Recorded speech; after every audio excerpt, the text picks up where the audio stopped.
नमस्कार मित्रांनो. आज तारीख 16 मे. आज थोडं ट्रॅव्हल व्लॉगिंग पण होणार आहे आणि एका गावची जत्रा आहे. ते कुठल्या गावची असणार आहे हे तुम्हाला कळेलच थंबनेल वाचून, थंबनेल बघून किंवा जे मी कॅप्शन लिहिणार आहे किंवा जे एक वाक्य लिहिणार आहे त्याच्यावरून. तर पहिला आपण करूया साफसफाई.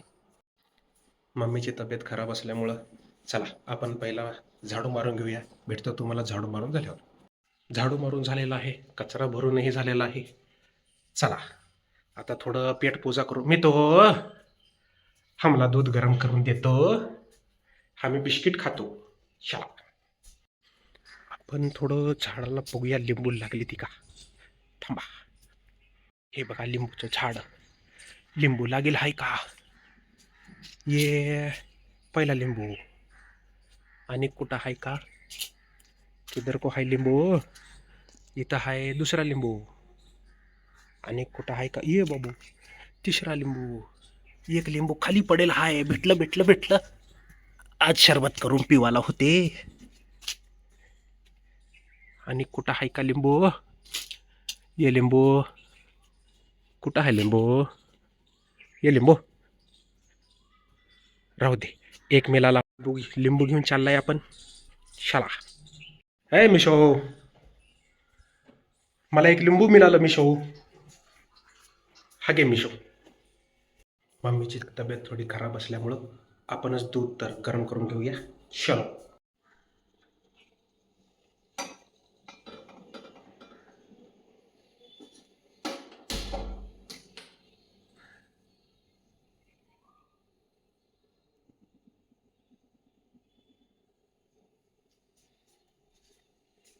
वाटी कुठे आहे. वाटी वाटी वाटी. हे मी वाटी नाही की.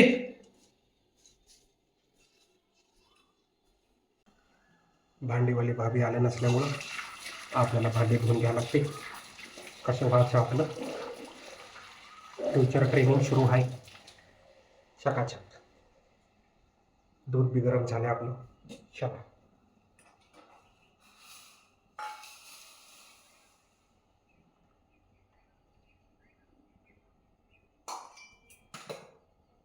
आहा, काय गरम केलंय दूध. वाह, सल्यूट. चला मित्रांनो, तयार झालो आहे निघण्यासाठी. पण त्याआधी गाडी पुसून घेऊया. थांबा. कापड कापड कापड. भेटला कापड. चला भेटतो तुम्हाला गाडी पुसून. गाडी पुसून झाली आहे चकाचक तयार.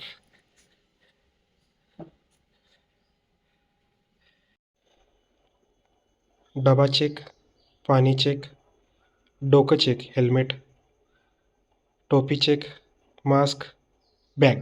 चला आत्ता पेट्रोल पंपवर 300चं पेट्रोल घातलं आहे. ट्रिप करूया 0 पेट्रोल कॅप पण. चला निघूया प्रवासाला. हे बघा मित्रांनो, आता आपण चाललो आहे साखर कारखान्याच्या रोडला. हे आहे आसऱ्याचा क्रोमा बिल्डिंग आणि वरती फेरे फेरे फेरे.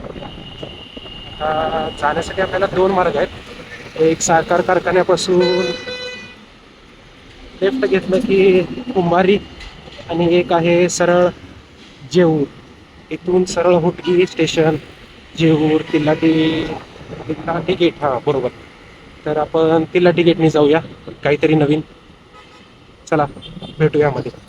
मित्रांनो, साखर कारखान्यासमोर किर्लोस्कर मूळची फॅक्टरी आहे. तो पूर्ण रस्ता सिलेंडरीकरण करताना, त्यामुळे या रस्त्याने जर तुम्ही येत असाल तर सांभाळून घ्या, कारण हा रस्ता बंद झालेला आहे. येणाऱ्या आणि जाणाऱ्या गाड्या याच बाजूला, अलीकडच्या बाजूला पण मध्ये सिमेंटीकरणचा रस्ता चालू आहे. सिमेंटीकरणचं काम चालू आहे. हे बघा मित्रांनो, हा साखर कारखाना आहे. हा रस्ता कुंभारीला जातो आणि हा रस्ता कोटवीला. आणि असंच पुढं आपण जर गेलं तर तिल्लाटी गेट, जेऊर, कोडगी, बासलेगाव हे सर्व गाव करून आपण जाणार आहे सातंबुतली. मित्रांनो, आपण आलो आता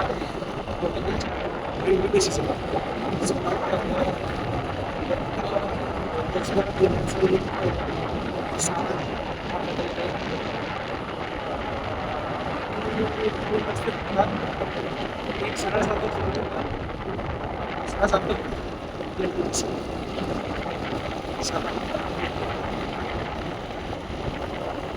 हो, आपल्या शेजारवर चाललेलं आहे.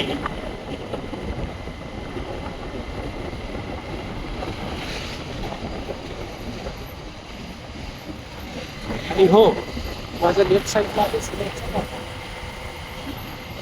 लेफ्टला आहे बहुतेक जुवारी सिमेंटचा कारखाना आहे. पुढे अजून 2-3 लागतील. बघूया आपण ते काय आहेत, कसे आहेत. आत्ता पास झाला आहे जुवारी सिमेंट. पण आता इथे सर्व फॅक्टरीचीच लाईन आहेत.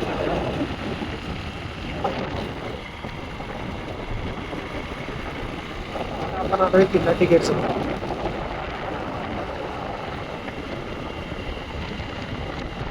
मित्रांनो, मी आलो होतो जेऊर गावामध्ये. बघितलं तर बाजार. वेळ नाहीये त्यामुळे बाजाराला जायला नको. चला आपण जाऊया पुढे.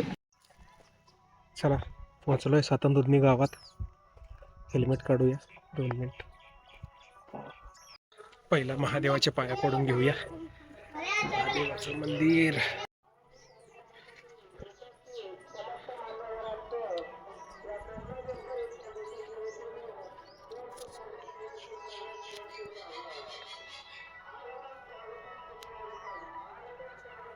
हे बघा मित्रांनो, नवग्रह मंदिर आणि खाली आहे सातंदुधनी गाव.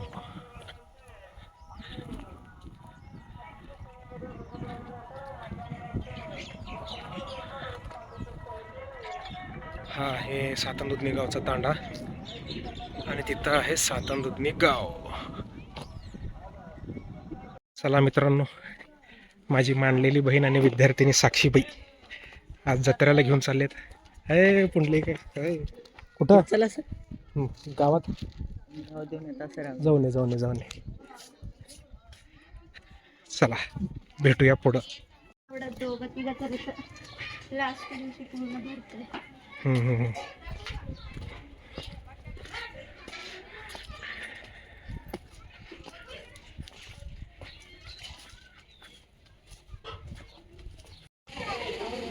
तयारी चालू आहे. चौडेश्वरी यात्रा.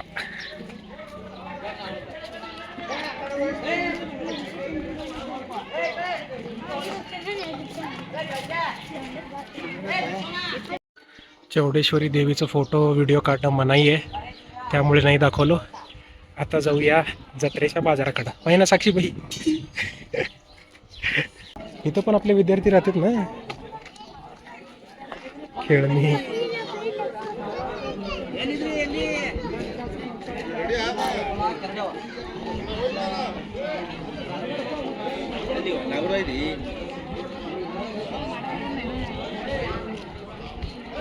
काय चाललंय बघू.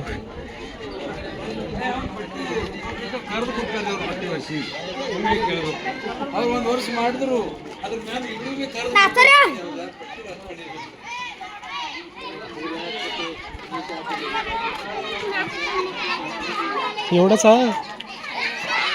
झालं काय. तिथं बसतात ना देवी खुर्चीवर.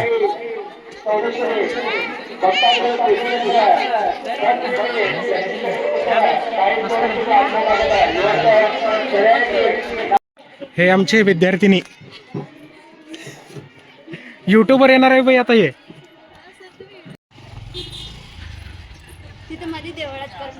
हे नाही देवळात अलाउड नाही, तिथं करत नाही बाई. इथं लोक बसलेलं वगैरे हेच.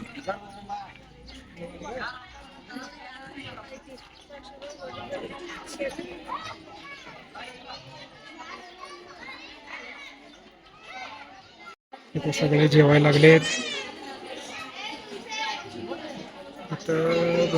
स्वयंपाक सगळेजण जेवायला लागलेत. चला आपण जाऊया आत. पोरांचं एक मात्र भारी असता, जाईल तिथं नुसता खायचं बघायचं. आता बघा माझे विद्यार्थी दाखवतो तुम्हाला.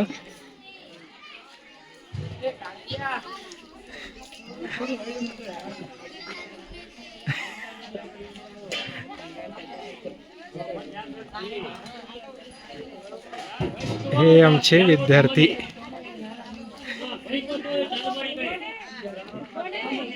माळप्पा, हा घ्या घ्या घ्या, युट्यूबवर येत आहे आता, घ्या.